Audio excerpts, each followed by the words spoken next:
UNC Asheville's provost. On behalf of the university, I welcome all of you here this evening. UNC Asheville has enjoyed a history of momentous events that have enlightened us as a campus, community, and surrounding region, demonstrating that we are indeed a university without walls.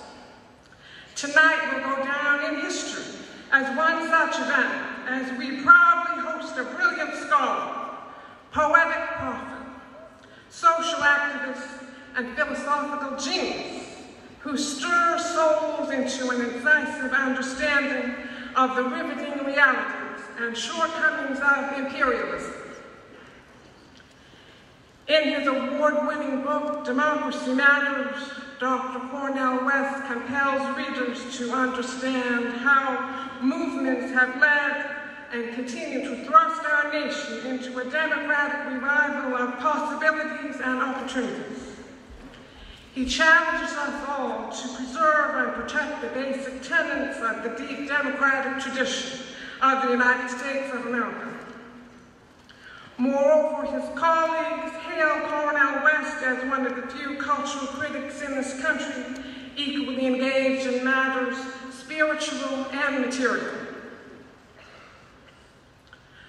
Dr. West is currently a professor of philosophy and Christian practice at Union Theological Seminary in the city of New York, where he first began his career in 1977.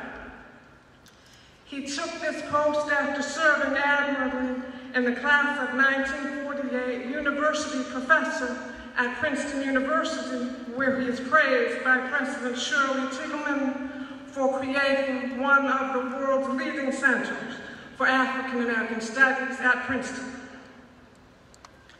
Dr. West graduated magna cum laude from Harvard University in only 3 short years, where he is also Professor Emeritus. His academic tenure includes faculty appointments at Union Theological Seminary, Yale, Harvard, and the University of Paris. He has authored 20 books, including Race Matters, Democracy Matters, and his new memoir, Brother West, Living and Loving Out Loud, to name but a few. He makes frequent appearances on The Bill Maher Show, The Colbert Report, CNN, C-SPAN, and co-hosts PBS' popular thought-provoking show, Smiley and West. Dr. West also appeared in movies such as The Matrix Reloaded and The Matrix Revolutions, along with 25 documentaries. Collaborating with celebrities such as Prince, Jill Scott, and KRS-One, he has produced 3 spoken word albums, including Never Forget. His most recent spoken word interludes were featured in Terence Blanchard's Choices, which won the Grand Prix in France for the Best Jazz Album of the Year in 2009. Dr. West has a passion to communicate to a vast variety of publics in order to keep alive the legacy of Dr. Martin Luther King Jr., a legacy of telling the truth and bearing witness to love and justice. He is often quoted as saying, "Never forget that justice is what love looks like in public."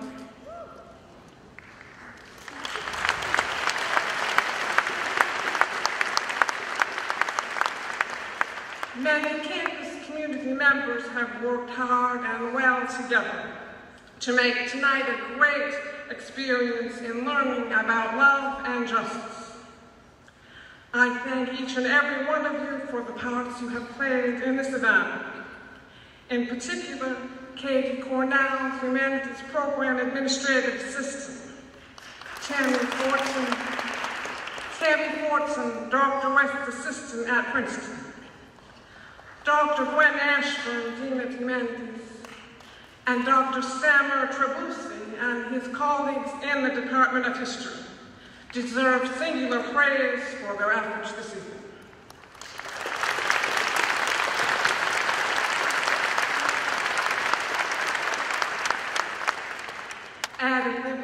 arts university that engenders a world of interdisciplinary learners and critical thinkers. This has been a much anticipated opportunity for our students who have created and attended learning circles to discuss democracy matters in preparation for Dr. West's sojourn at UNC Asheville. We stand honored to have this academic giant on our campus in the city of Asheville and in Western North Carolina as tonight's guest speaker. Colleagues, students, and honored guests, the next voice you hear will be none other than that of our brother, as he is affectionately known, Cornel West.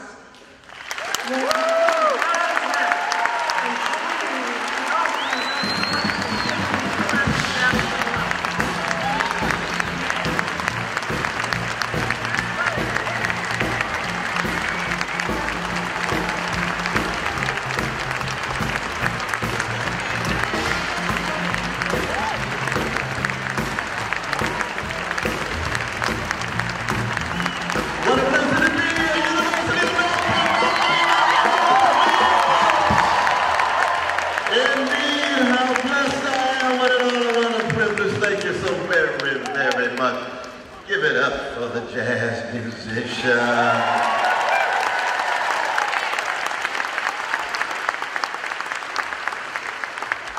I come from a tradition that says the Spirit will not descend without sound and song, especially against the backdrop of the darkness.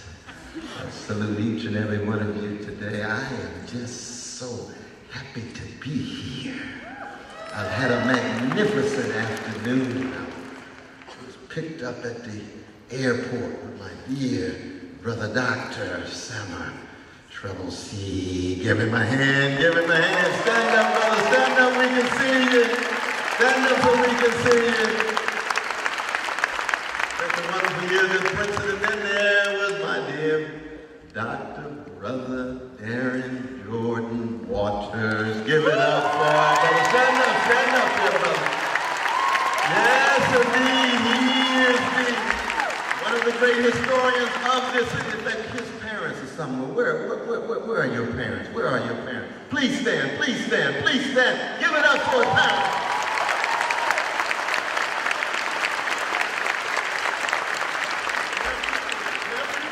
Nephew too, there you go. Oh, indeed, indeed. Sister Tammy and I, we just so very blessed to be here. She's in so many ways responsible for my being here, that she's been able to mediate this gathering, and I'm just so very glad that she would step forward in that way. Sister Mary Ann brought us together. She continues to be such a force. We give it up to Sister Tammy Ford son. Tammy Ford son. Her daughter was just inaugurated in the Phi Beta Kappa today. Phi Beta Kappa. Oh yes. And my new friend and Sister Jane Fernandez, thank you so very much for those very kind and generous words. It's a beautiful thing to have a provost talking about imperialism, isn't it? Oh, Lord, I tell you, all on the cutting edge in more ways than one now. But I salute her. I salute your chancellor. Please send her my love and respect. I've spent some magnificent hours this afternoon in the East End at YMI 1893. Where is Sister Sharon West? Where is she? Where is Sister Sharon West? There she is. Give it up. Give it up. Love you, Sister Sharon.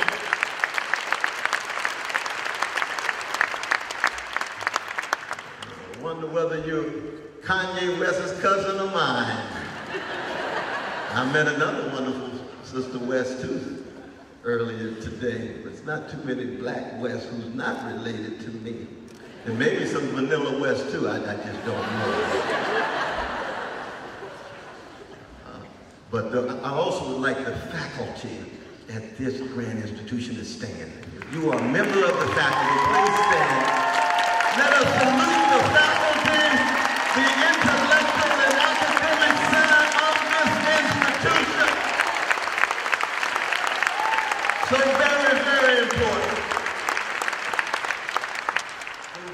very important indeed. When I come to Asheville, I think of literary giants like Thomas Wolfe. Oh, he meant so much to me when I first read Look Homeward, Angel. I was glad to see the attempt to preserve his memory in an institutional manner.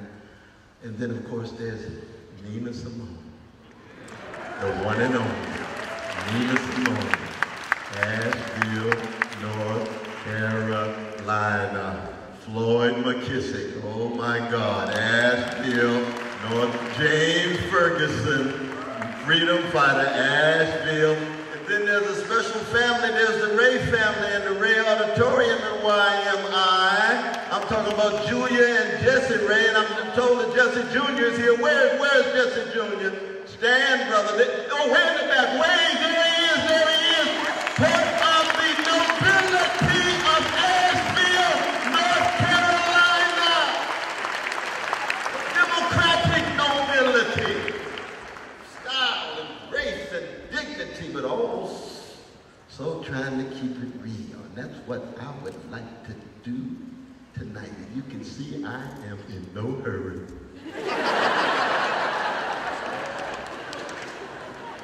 I got 2.5 hours of sleep last night, and that's twice as much as what I'm used to, so I'm going to take my time tonight.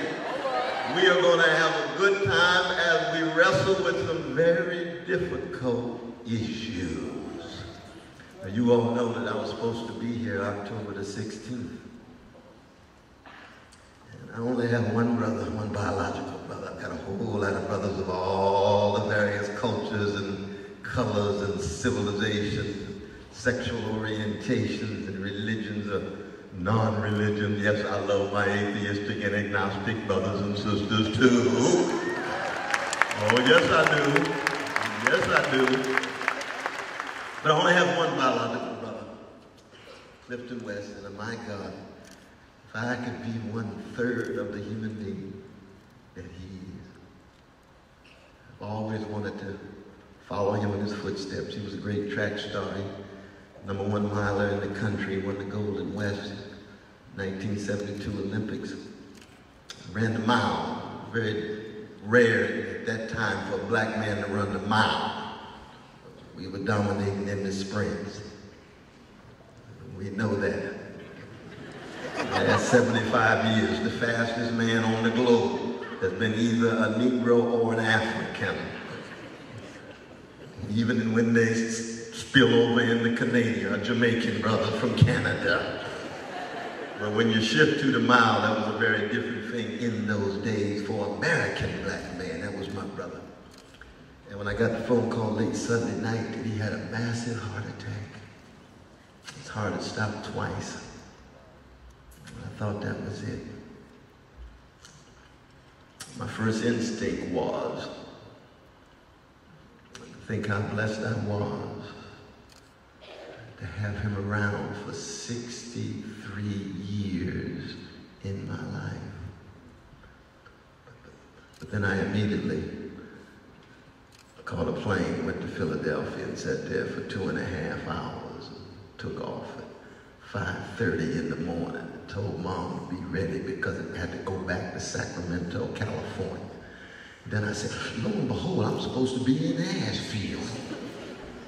Let me call my good folk and say, please find another date because I really do want to be here, but I think you understand that I've got some priorities. And it has to be with my brother Clifton West. Oh yeah. The greatest honor I have ever received in my life has nothing to do with Harvard and Princeton, nothing to do with Yale, nothing to do with academics. It has to do with the fact that I was born the second son of Irene B. West and the late Clifton West, that I'm the brother of Clifton, the brother of Cheryl and Cynthia. I'm the father of Zaytun and Clifton, and I'm a product of Shiloh Baptist Church, Reverend Willie P. Cook, Deacon Hinton, head of the deacon board, and Sarah Ray, head of the Sunday school board and the Vacation Bible School. That's who I am. It's a beautiful thing to engage the life of the mind in the world of ideas, and I've always aspired to be a jazz man in the life of the mind and a blues man in the world of ideas, but I always understand from whence I come. I am who I am because somebody loved me. Somebody cared for me. Somebody targeted me. Somebody attended to me and made me think as if I can make a difference in the short amount of time I have in space and time. And it has to do with ROOTS. How strong, how solid are your roots, so that your ROUTES, so that the routes that you take will have something to do with integrity and honesty and decency and a sense of virtue. Those are the great questions that the great W. Du Bois raised in 1957 in his novel, The Ordeal of Mansard, and that's where I want to begin tonight. 89 years old, Du Bois just emerged out of a U.S. court. He had been in handcuffs. He was viewed as an agent of a foreign government because of his critique of the American empire. Yes, this is the W.B. Du Bois of Harvard College, studied at the University of Berlin. This is the W.B. Du Bois that was working with white progressives and liberals and radicals and founding the grand NAACP. This is the same W.E.B. Du Bois that said that I have 4 questions that I have been wrestling with and I have yet to produce adequate answers. The first question, how does integrity face oppression? How does integrity face oppression? Second, how does honesty face deception? What does honesty do in the face of deception? And of course, these are queries that relate to each and every one of us. What does decency do in the face of insult? And that last one, how does virtue meet brute force? And of course, what Du Bois was talking about was ways in which all of us as human beings have to decide who we are in relation to integrity, honesty, decency, and a sense of virtue. And it cuts across politics, ideology, it cuts across color and culture and civilization. It takes us back to line 38a of Plato's Apology. The unexamined life is not worth living. And Malcolm X would always add, the examined life is painful. It takes courage to examine yourself, your community, your world. The courage to think critically. Of course, the Greek actually says the examined life is not a life for the human. And our English word human derives from the Latin humando. Humando means what in Latin? Burying. That's where the word humanity or the word humility comes from. And of course, this is very important. Our professors of humanities, that they are professors of the voices of the dead and the buried. What does it mean to be human? Does it mean to be a featherless, two-legged, linguistically conscious creature born between urine and feces? That's who we are. Put on my 3-piece suit if I want to, but I know if it wasn't for my mama's love push, I wouldn't be here. And all that cuts below color and gender and class and culture. And one day our body will be the culinary delight of terrestrial worms. Boy, that's equalizing too, isn't it? Even our dear brother George Washington Vanderbilt, we bless his soul because he's a human being. much more cash than most of us.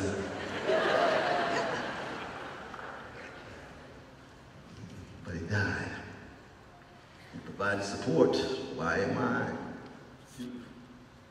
But he had to wrestle with the same question.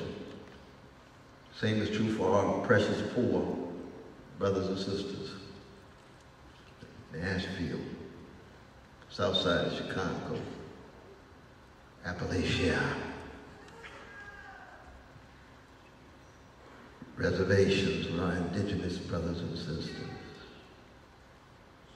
black hoods, yellow hoods, brown barber yellows.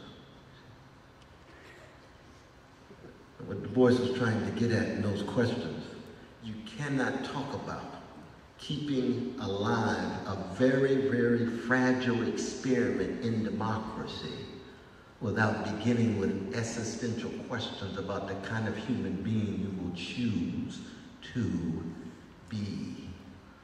Plato goes on to say, philosophy, philosophia, love of wisdom, is a meditation on and preparation for death. For death. By death, I'm not just talking about physical death. I'm talking about learning how to die in order to learn how to live. I've been blessed to teach now for over 36 years, and I begin every class where I teach. You come to my classroom to learn how to die. They say, oh, really? Thought I was going to get an A so I could gain access to some dynamite record, so maybe I'd get a job and live in some vanilla suburb. Well, maybe that too. That's schooling. You come in this class for an education. Education cuts deeper than schooling. Montaigne, in that magnificent collection of essays, section 20 of book 1, to philosophize is to learn how to die. What do you mean, Montaigne? Seneca, well, we don't expect too much profundity from the Romans given their imperial proclivities. But Seneca's got something to say. He or she who learns how to die unlearns slavery, mental bondage, psychic bondage. What do you mean, Brother West, learning how to die? Well, anytime you critically examine yourself, courageously, critically, and give up a certain assumption or presupposition, give up a dogma, it's a form of death. You are in the process of growing and maturing. You're in the process of developing. You're in the process of being awakened and reborn, and there is no rebirth without death. So that education, and what the Greeks call paideia, P-A-I-D-E-I-A, that deep education, that formation of attention that gets you to attend to the things that matter, life and death and joy and pleasure and sadness and sorrow and agony and anguish, and away from superficial things. Instant gratification, fleeting pleasures, status, wealth, position, all so contingent, and in the end spiritually empty and morally vacuous. How do you engage in that shift from the superficial to the substantial? How do you engage in a transformation that allows you to live more intensely, critically, and compassionately as you learn how to die? And of course, when these magnificent graduates march at the end of this year, they hand the diploma. Your professors are saying, in part, we appreciate how you learned how to die, so that you will be able to live well. You'll muster the courage to think critically. And most importantly, you will not be a death dodger A death dodger is what Henry David Thoreau and Walden calls sleepwalkers. Because a death dodger is he or she who does not want to be critical about themselves. They don't want to be critical about their community. They don't want to be critical about the society. You simply stay on the surface from womb to tomb. No democracy can survive with massive sleepwalkers who don't muster the courage to think critically about themselves, about their community, and about the larger society. It's impossible. T.S. Eliot put it well when he says no one inherits tradition. You got to fight for it. You got to sacrifice for it. You've got to cut radically against the grain. You've got to be nonconformist. You've got to shatter complicity. And most importantly, you have got to radically call into question indifference. William James, probably the finest of all the public philosophers when it comes to literary flair and style. He used to say indifference is the one trait that makes the very angels weep. And the inimitable Rabbi Abraham Joshua Heschel said over and over again, indifference to evil is more evil than evil itself. Because it creates a whole way of life, a whole mode of engaging the world that makes your heart hardened, your conscience coarsened, and your soul chilly. And of course, we live in such a market-driven society, obsessed with money. Wu-Tang put it well, it's cream. Cash rules everything around me. But that doesn't have to rule me. I can opt for integrity. I can opt for decency. I can opt for honesty. I can opt for a quest for virtue. But we know that our money-driven, money-obsessed society, buying and settling, making and mending, the financialization of the economy. What is it now? 42% of all profits in the country go to big banks, for the most part Wall Street. 25 years ago, it was big corporations. Used to be General Motors, produce cars. Now it's Wall Street, produce deals. Not a lot of productive value. Money. Privatization. Public education, privatized. Public prisons, privatized. Public transportation, privatized. Even the more public-centered parts of our infrastructure, military, more and more outsourced, privatized. That's part of the dominant tendencies of our neoliberal capitalist world. You financialize, privatize, and then militarize. Oh, yes, indeed. What is left for Socratic critical thinking, for public conversation, to be able to enter public space without humiliation, to put forward your views? We're never looking for unanimity, not at all. We want to be like this wonderful jazz group. You see, this jazz group was not about unanimity at all. No, what were they about? They were basically following the Negro National Anthem, which is lift every what? Voice. They were lifting every voice. Didn't say lift every echo. It said lift every voice.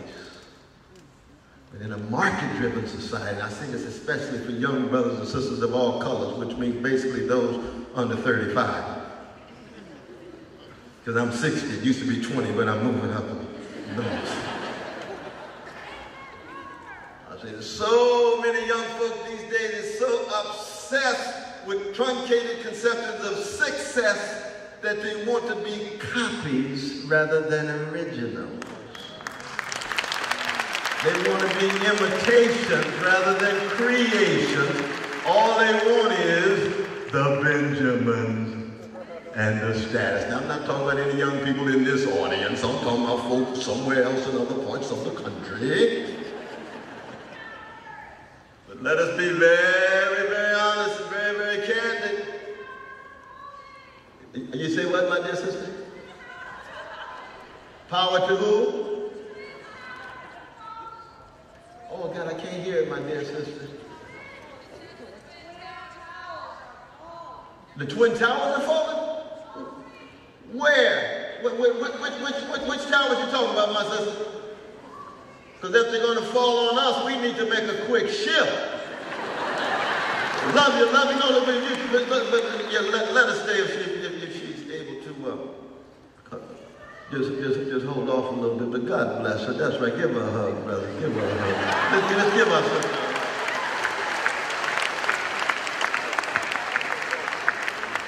Well, she took it literally. I said, lift every voice. She just let it out. I should have been a little bit more contextual, you know.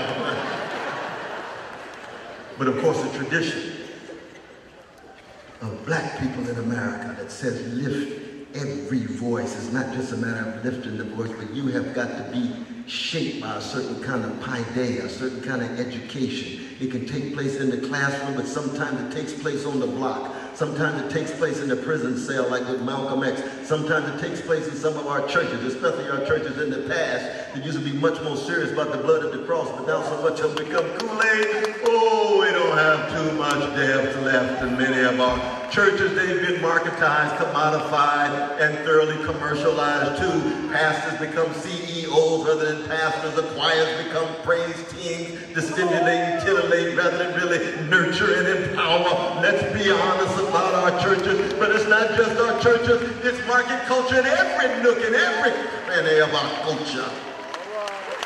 Oh, when you look at the tradition of black folk that say what? Yes, we will be Socratic. We're going to raise deep questions about America when it comes to death. Look at the U.S. Constitution. What do you see? Not one reference to U.S. slavery. What was U.S. slavery but a form of social death? 22% of the inhabitants of the 13 colonies enslaved Africans. No America without their wealth produced by their labor. Chattel slavery. I saw it in the video today at YMI. And there's a film out now, isn't it? With Brother Steve McQueen. We just had him on a radio show. What's the name of it? 12 Years? And I'm not advertising, I'm just mentioning the film. I'm advertising for Socrates and Malcolm X and Fannie Lou Hamer and Martin Luther King Jr. That's what I'm advertising for. But the tradition of lift every voice begins on that Socratic note. Let's come to terms with death. America, don't be a death-dodging, death-denying civilization, thinking that somehow you will be able to ascend to the highest level of your destiny and not come to terms with the forms of death in your midst. U.S. Constitution has magnificent things in it, but lo and behold, it was a pro-slavery document for over 63 years in practice. It didn't want to come to terms with social death called slavery. And what happens when you attempt to repress and deny the irrepressible and the undeniable? Chickens come home to roost. You reap what you sow. In the wash comes out in the rinse. You end up fighting one of the most barbaric of civil wars in the history of the modern world. 750,000 precious human beings killed in the most bestial form. Over what? Not acknowledging you had social death, you had slavery in your midst. You had courageous folk from vanilla side of town like Lydia Maria Child, William Lloyd Garrison, white abolitionists. And then from the chocolate side, probably the most eloquent of all ex-slaves, Frederick Douglass himself. Doing what? telling the truth about the social death in your midst, America. Don't you know you're going to miss out on creating a fragile experiment in democracy if you don't engage Socratically with this form of death, if you don't learn how to die, if you don't somehow call into question that vicious legacy of white supremacy that's been shot into the very bowels of your social experiment. You're going to miss out on something rich. Yes, indeed. You all know better than I, because I'm in North Carolina. This is John Coltrane country, isn't it? Oh, yes, it is. This is North Carolina. But it's still the South now. And I am a Southerner. I just got lost in California. It's called migration. But I'm still a Southerner. I identify with the South. I know the greatness of the South. I know the nice side of the South. And one of the reasons why I spend so much time with funk masters like Bootsy Collins and George Clinton is that they know that we must never settle for a deodorized discourse. We got to keep it funky. Never settle for some sanitized, sterilized discourse.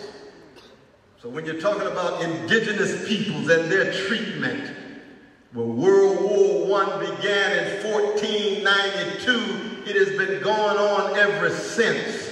That's funky, but it's real. You talk about women in the history of this nation, dealing with ugly legacies of male supremacy, it is real and funky. When you're talking about working people of all colors, dealing with unaccountable bosses, dealing with unaccountable capital, profiting short-term gain, downplaying the humanity of workers, be they in a minefield or be they in a factory, that's real and that's funky. If you're gay, lesbian, and transgender, and also bisexual, and dealing with straight folk who are insecure and anxiety-ridden about their own identities and projecting it upon you, that's real and that's funky too. Let's just be honest about it. This is not PC chit-chat. This is not political correctness. These are human beings who are wrestling with issues, wrestling like Jacob in the 32nd chapter of Genesis in the night against the backdrop of the catastrophic, wounded but still emerging with a new name. I'm a wrestler, says Jacob. God wrestler, they call it Israel, which is the definition of God wrestler. But what are you wrestling with? The question. Now, as students here in the laboratory, highly disciplined, in the library, and please still go to the library even given your digitized lives. Spend time in the library. There's an atmosphere there that's different than you reading your screen, watching Fox News or MSNBC. Fox News, right-wing, mean-spirited, cold-hearted, many times, MSNBC, neoliberal Democratic Party propaganda. We talk about the truth. We're involved in the quest for unarmed truth. And Theodorno says, what in negative dialectics, the condition of truth is to allow suffering to speak. It doesn't just say my suffering, it's suffering across the board. And if you are involved in a quest for truth, you better get your courage together, because you're going to be dealing with wounds and scars and bruises that cut against the grain in such a way that will always be unpredictable, always be surprising. And the only appropriate response is to learn how to die. Critically examine, scrutinize in your fallible way, not in the spirit of self-righteousness, but in the spirit of intellectual humility, but with moral fortitude.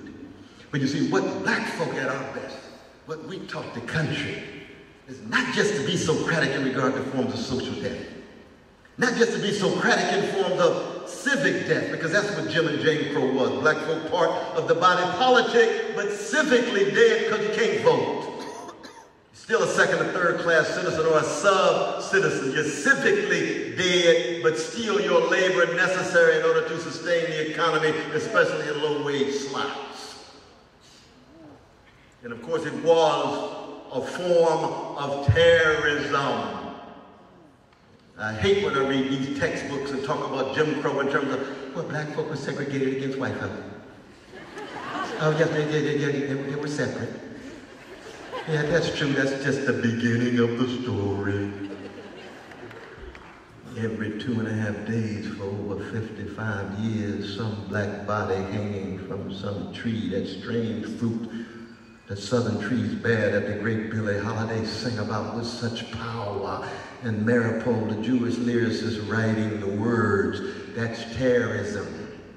And in the face of being terrorized, in the face of being traumatized, in the face of being stigmatized, here comes Harriet Tubman and Sojourner Truth and Ida B. Wells Barnett and A. Philip Randolph and Martin King and Curtis Mayfield and Sly Stone and Nina Simone and Gil Scott-Heron and Donny Hathaway and Sarah Vaughan and Marvin Gaye. What are they saying, Brother West? They're saying, America, or in the language of the inimitable Fannie Lou Hamer, I question America. After she said on television, didn't she? Atlantic City in 1964, before the Democratic National Convention, Lyndon Baines Johnson said, turn that Negro woman off. Turn her off. And he had a press conference, but most of the cameras remained focused on Sister Fannie Lou from Gut Bucket, Jim Crow, Mississippi. I question it. Didn't say I hate America. Didn't say I trash America. I am Socratic. I question America. But she went further than that. And in that sense, she went further than Socrates. Because you see, Socrates never cries. He never shed a tear. And even in our questioning, it can be questions of empire, of class, of gender, a host of different issues. Your questioning must not remain just at the cerebral level. It's not just a matter of a correct analysis. Yes, you want to get it right, and it matters. But if Socrates never sheds a tear, he never cries, what does that mean? That means that the brother never loved anybody. He loved wisdom in the abstract, but he never loved anybody. He's so obsessed with self-mastery and self-control that, you know, it's not a compliment if you're standing before your mama, her corpse is in the coffin, and you don't shed a tear. And you shed a tear because you love her. I'm talking to my dear sister Katie Cornell, her beloved sister Mandy. She knows a relation between thinking critically and shedding tears. She's from Raleigh. They got a long tradition of shedding tears, but also being critical. So you got to allow for a certain vulnerability. This is true for scholars. Scholars who are so Socratic that they still remain in their own ways dogmatic because they're not jazzed-like enough to learn from a variety of different perspectives and frameworks and paradigms that you might radically disagree with, but there's insights there. You tease out the insight even if you disagree with the conclusion. You tease out the breakthrough even if you disagree with the framework. Jazzed-like. That's Fannie Lou. Part of our problem these days is that we don't have enough people who care. And this is true for all of us.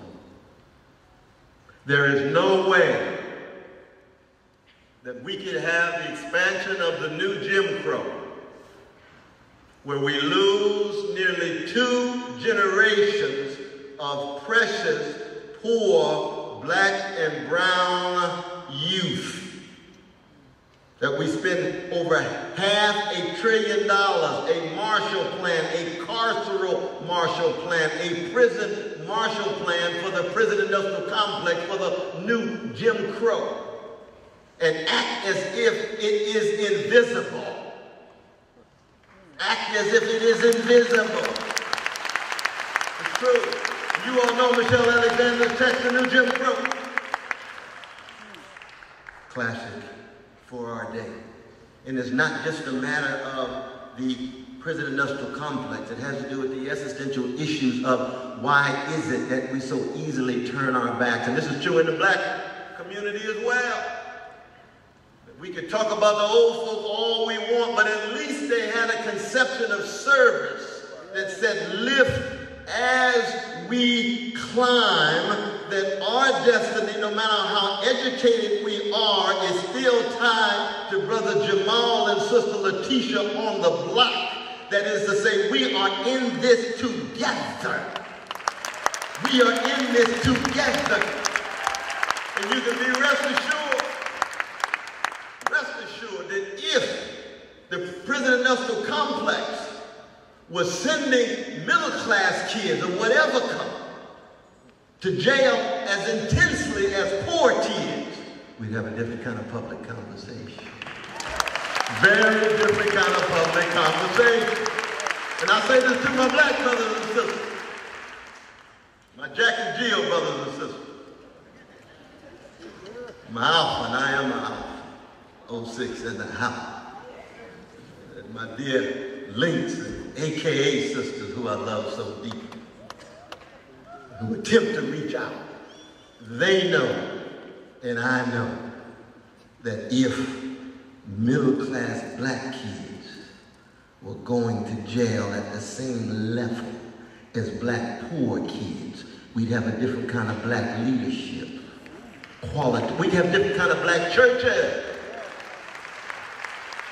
mega churches, very little mega courage. Mega churches, very little mega risk. Mega churches, big building fund. Have you checked their prison ministry? Have you checked their prison ministry? Somewhere I read in the 25th chapter of Matthew, whatsoever you do to me, them you've done to me. Starting with what? The prisoners. The poor, the elderly, the widow, the children, the grandfathers and mothers, the working peoples. It's not a hatred of our rich brothers and sisters and well-to-do brothers and sisters. Their humanity is as precious as anybody else's. But it's a question of falling so easily into idolatry and cupidity. And you see, it's hard to preserve integrity in the face of cupidity. It's hard to preserve a sense of virtue in the face of an excessive love of money. And that's true whether you have money or not. You got folk deeply in love with money and broke with the 10 Commandments financially. You see a lot of that in hip-hop culture, don't you? Walking around like they got money like Donald Trump with gold hanging all around their necks that they have to give back after the video is over. But it's a fetishizing of money, ascribing magical powers to money. And what it really comes down to, it is a paraphernalia of suffering. It's an attempt to get some distance from your pain so you act like you big and bad with all of this gold and silver in your teeth, every inch of your body tattooed. I'm not just talking about Lil Wayne. I love that Negro. We can start with him. He's a lyrical genius. But he's got problems.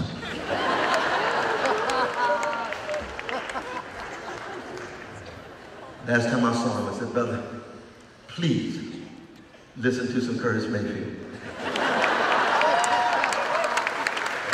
I'm so proud I got my own, so glad I got my own, so glad that I can see my life is a natural high. Man can't put no thing on me. Oh, that's Curtis, isn't it? That's Superfly. It's a critique of the Superfly lifestyle in the Superfly soundtrack. So you can still make money and not fall into the trap of cupidity. That's what Curtis Mayfield taught us. And he taught a generation that in lifting its voice, connecting Socratic questioning with a spirituality of genuine love. And my dear Sister Provost is absolutely right, that I am unapologetic and unabashed promoter of the love ethic. Of the love ethic. And what does that mean?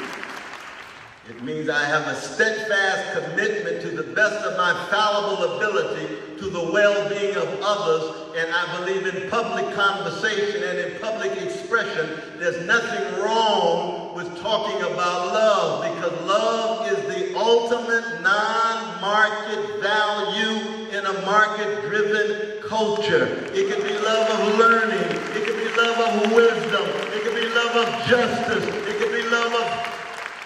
And I believe love of enemies. I'm a Christian, but don't try that one on your own. You need a little grace for that. But it's because I come out of a tradition of a profoundly unloved people, and from so many folk who have been deeply unloved, to learn how to love and muster the courage to love is revolutionary. It is emancipatory.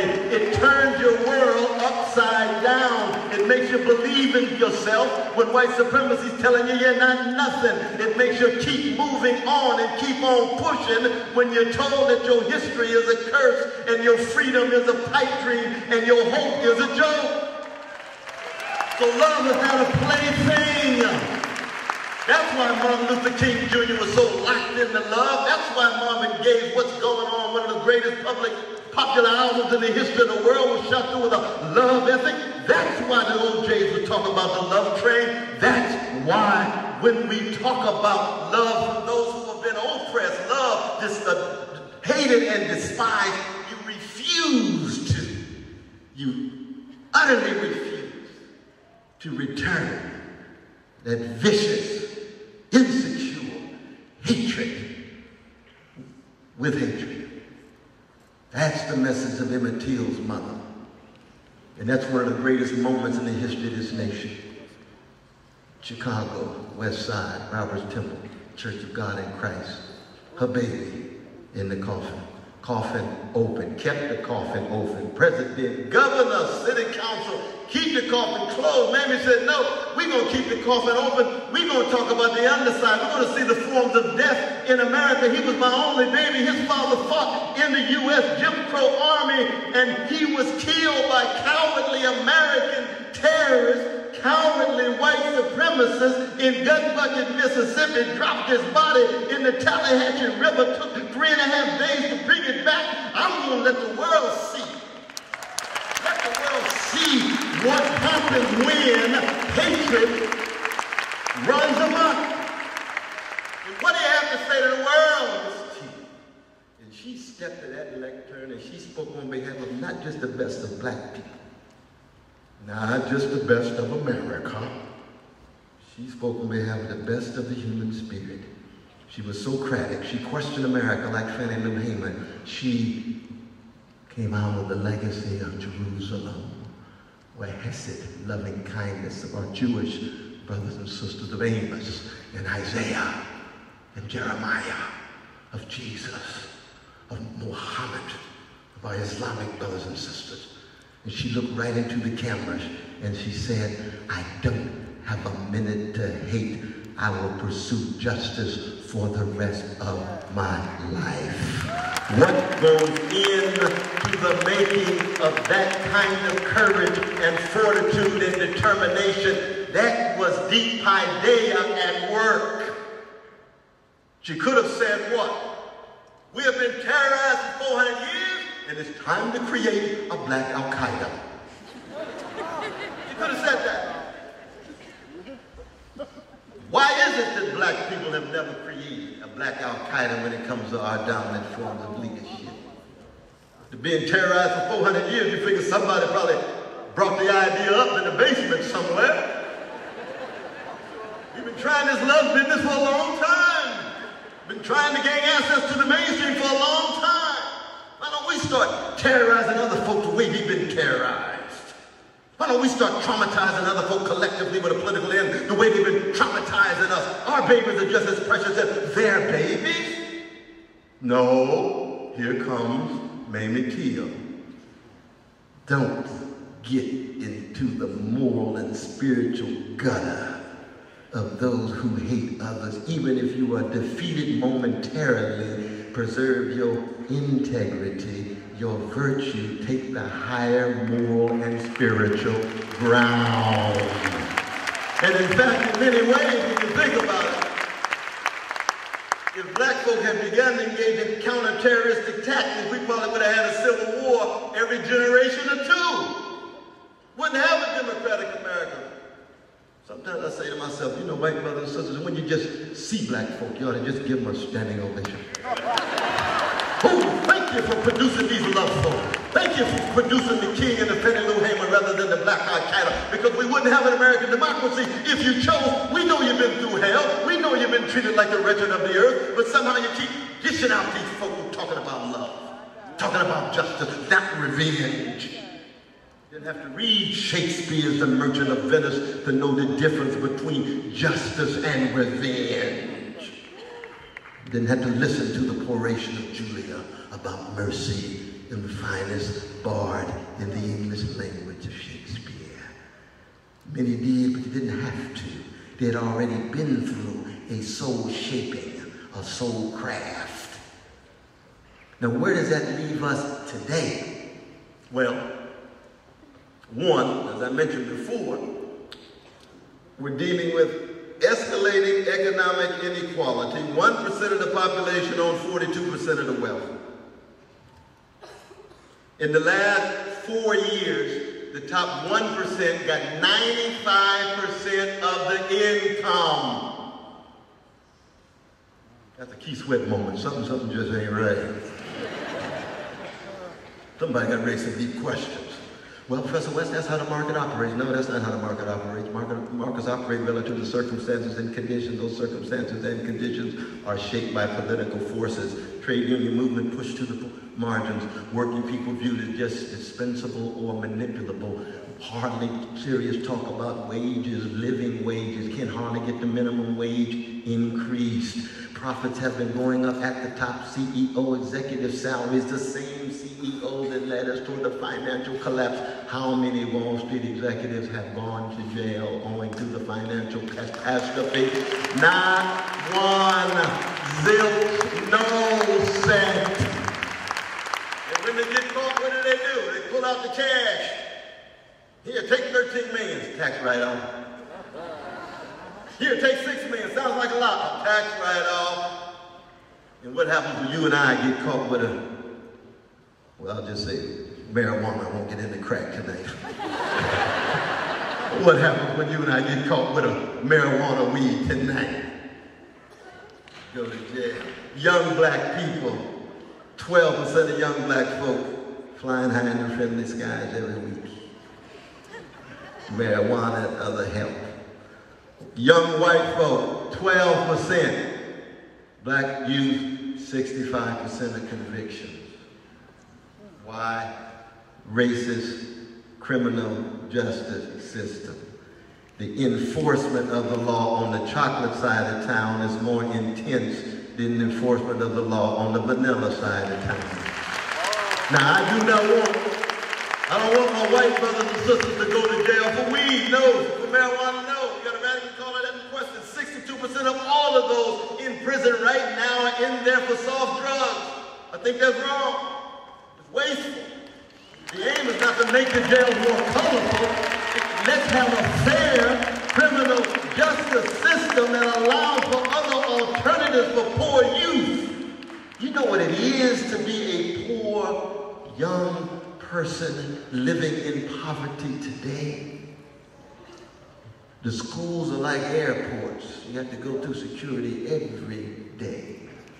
No arts programs at all, so your imagination cannot be piqued and expanded. And we wonder why, in fact, our young people, as talented as they are, for the most part, can't play instruments like the Ohio Players and Lakeside, and can't sing in harmony like Blue Magic or the Main Ingredient or the Temptations or the Miracles or the Dramatics. How come our young folk find it so difficult to be able to learn how to listen and be disciplined enough to play the instruments and not just sample them? Well, they don't have arts programs in the school.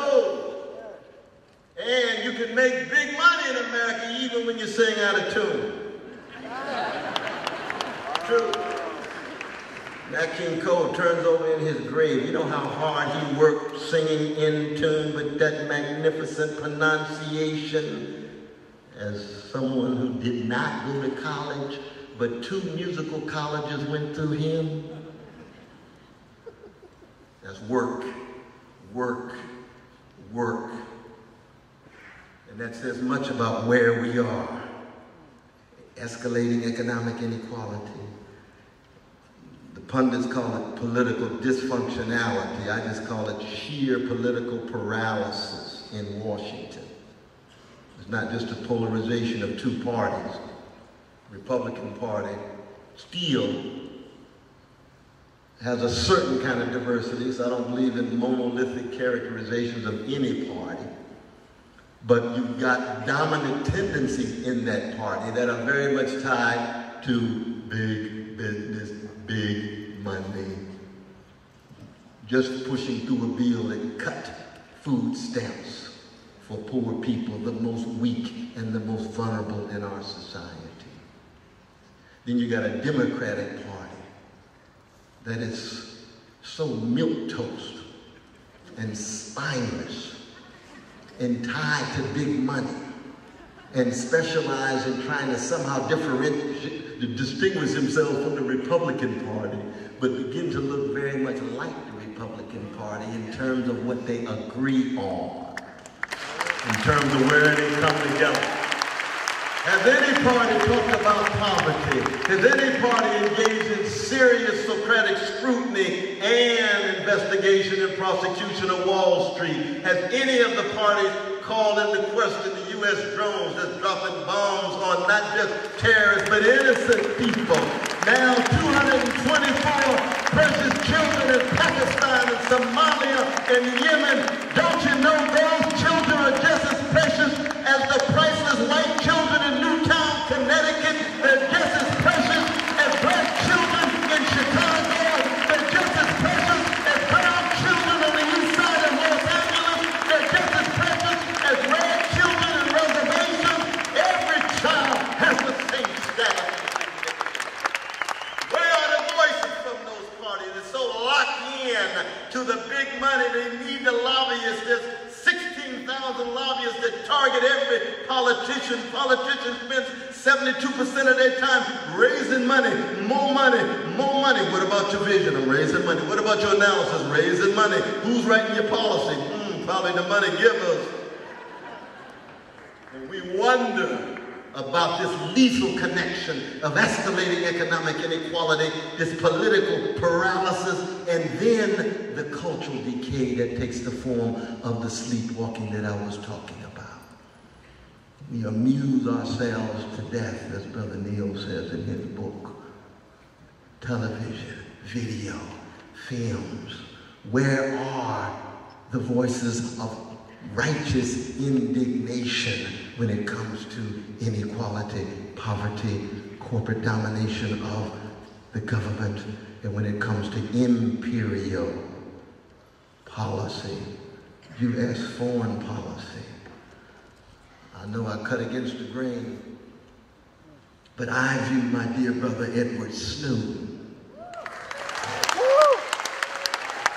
as a courageous American willing to disclose the truth, expose the lies, and yes, even war crimes of my own government, the way in which Brother Daniel Ellsberg did.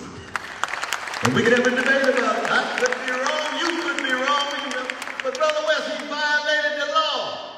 For Frederick Douglass, in calling into question U.S. slavery, violated the law. U.S. slavery was the law too, wasn't it? Martin Luther King Jr. violated the law. The Jim Crow was part of the law too, wasn't it? Dorothy Day violated the law. Why? Because deeply male supremacist laws were part of the law. Let's have a discussion about what do you mean by the law. I'm not for chaos. I'm not for disorder. But don't just trot out the law as if I'm going to be deferential. And I must say, one of the worst things that has happened in the age of Obama is so many of my black brothers and sisters all of a sudden, coming out of the 1960s, they become major flag wavers. They become just waving the flag. Oh, I'm so glad we got a black president. America's my country. I'm so glad I'm a full-fledged citizen. I said, yes, I appreciate the progress too. Elect a black president, that means that our fellow citizens now are less racist than their grandparents and parents were. That is a fact. We can celebrate that fact. But as Brother Malcolm used to say, you don't stab folk 9 inches, pull it out 6 inches and celebrate your progress. Oh, I'm not going to give you a moral prize because you're not as racist as your grandparents were. It's a beautiful thing to have a black president relative to Jim Crow, relative to Jane Crow. But the question is not the color of his skin in the end. It's about what is the moral content of his policy. What's the integral character of his policy? Is he talking about poor people? Is he critical of Wall Street? Is he snooping on you and I, not just him, but national security agents? The CIA? The FBI? I know I've been unchecked for 25 years.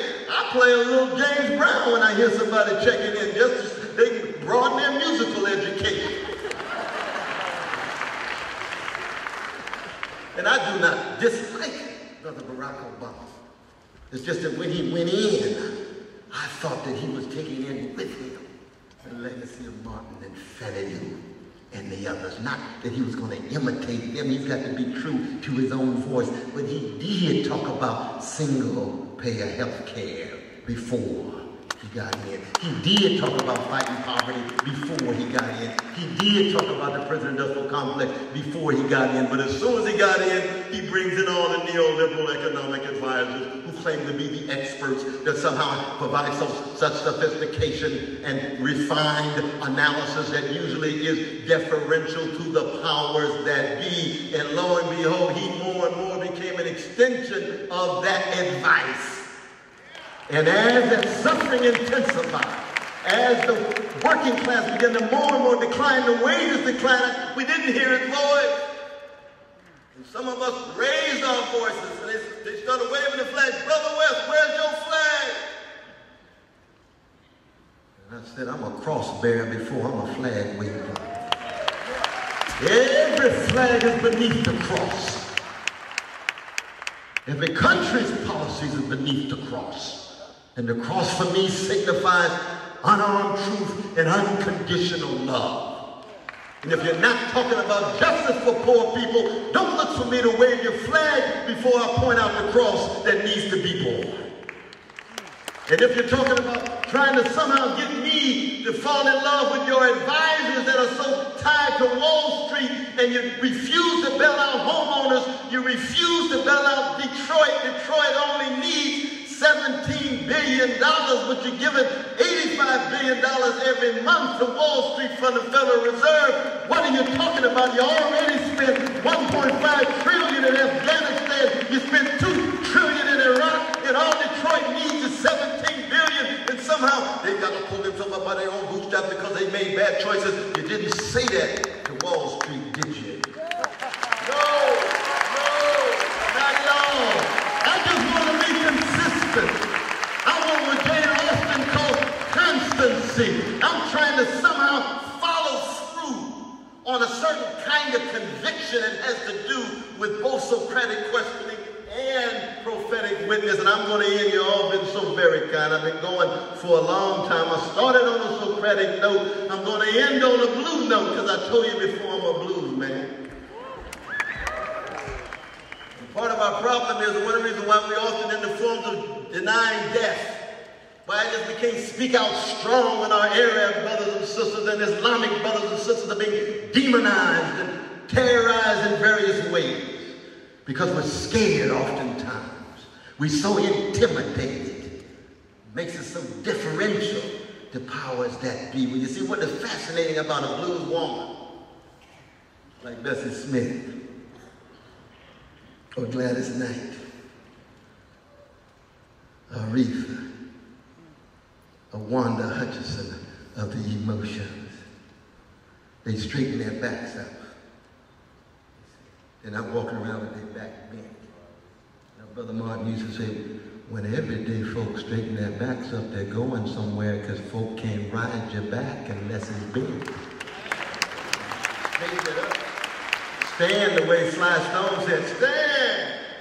You can't be a blues woman, a blues man, you come on stage all humped over and scared. You better straighten your back up and lift your voice. And what are you going to do with the blues, as Ralph Ellison says, is a personal chronicle of a catastrophe lyrically expressed.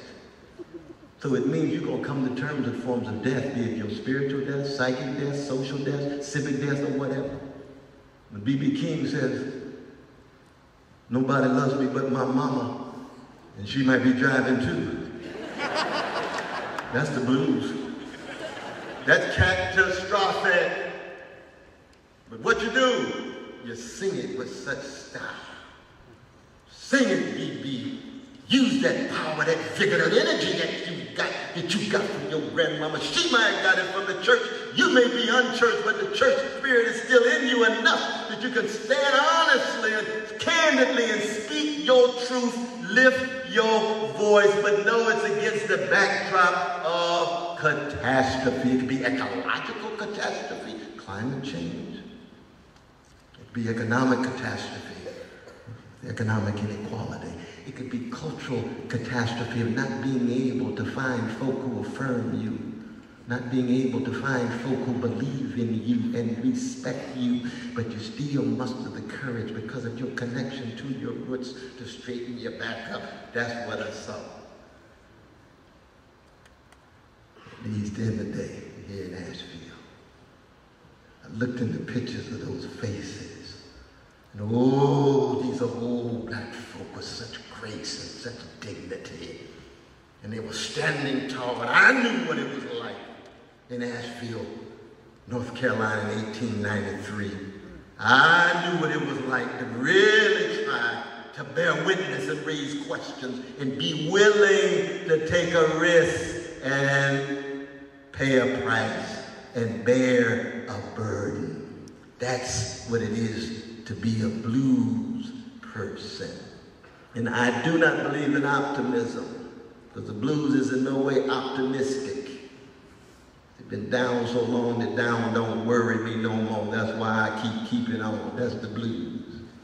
Nothing optimistic about that. You just keep it on pushing because you choose to be a certain kind of human being of integrity, honesty, decency, and virtue, and pass it on to your precious kids or pass it on to the precious younger generation. And that is the tradition that we're about. And in the end, let's just be honest about it. It could very well be the case that the American experiment is running out of gas. We've just become too greedy and too hateful and too indifferent and too callous. We're just no longer concerned about others. That's a possibility. But who cares about just abstract possibilities? The question becomes, what are you going to do? What kind of person are you going to be? And as for me, I'm remaining true to my roots. I'm going to be Socratic. I'm going to be prophetic. I'm going to be democratic. I'm going to be deeply tied to a struggle with a blues sensibility that is unstoppable precisely because I am who I am. Because somebody loved me, and I'm going to allow this love to continue to flow even in the end. When they put me in the grave, they said that little Negro grew up in such a way that he tried to be loyal to something bigger than him. And he failed, but he understood what Samuel Beckett meant when he wrote his last piece of prose fiction, Wordsworth, oh, try again, fell again, fail better. Try again, fail again, fail better. That's the challenge. Thank you all so very much. You've been so kind.